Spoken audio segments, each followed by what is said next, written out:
The speech. Frederick wrote a letter. "I am safe," he wrote Anne Murray in Baltimore. "Come as fast as you can." Anna was free. It was easy for her to join Frederick in New York. They were married in Mr. Ruggles' house, but they could not stay hidden there forever, and no other place in New York City was safe for them. Where could they go? Frederick had worked in shipyards. Mr. Ruggles told him that there were many shipyards in New Bedford, Massachusetts. Besides, the people of New Bedford were against slavery.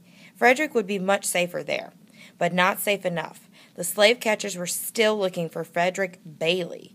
Frederick Bailey would always be a hunted man, so Frederick would have to change his name.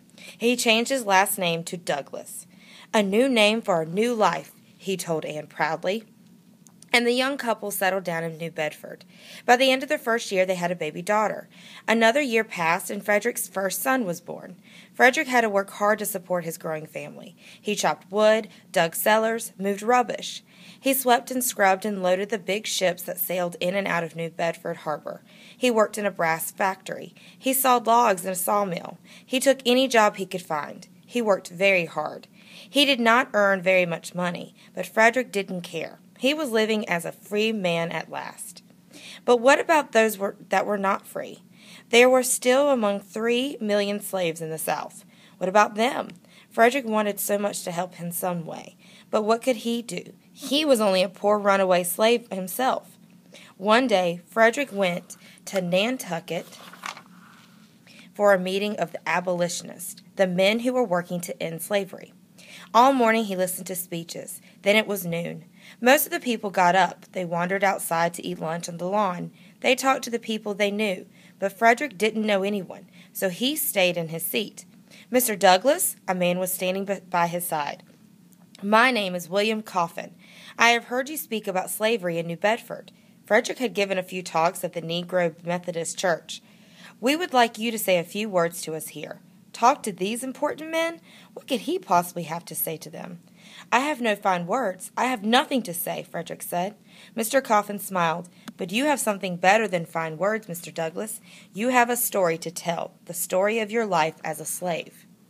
Will anyone be interested in that? Frederick wondered. Mr. Coffin nodded, and a few hours later Frederick found himself looking out at 500 people. They were all waiting for him to begin. Frederick was not used to giving speeches to such important men. At first he was afraid. Then the memories came rushing back. Frederick forgot to be nervous. He talked about his mother, and how he had been taken from her. He talked about Grandmother Bailey, and how he had been taken from her too. He talked about life at Old Master's, how hungry and cold he had been. He talked about the good days in Baltimore, and the bad days in St. Michael's. Frederick talked about his life as a slave. When Frederick finished talking, everyone in the audience stood up and cheered. A man ran up to him. His name was William Lloyd Garrison, and he was the leader of the abolitionists. Garrison put his arm around Frederick. "Is this a thing you have been listening to?" he shouted to the audience. "Is this a piece of property to be owned? Or is this a man?" "A man! A man!" 500 voices thundered back. An abolitionist meeting on the Boston Common. After reading this chapter, before you move to the next one, reading it on your own, I want you to think about the character and what he started.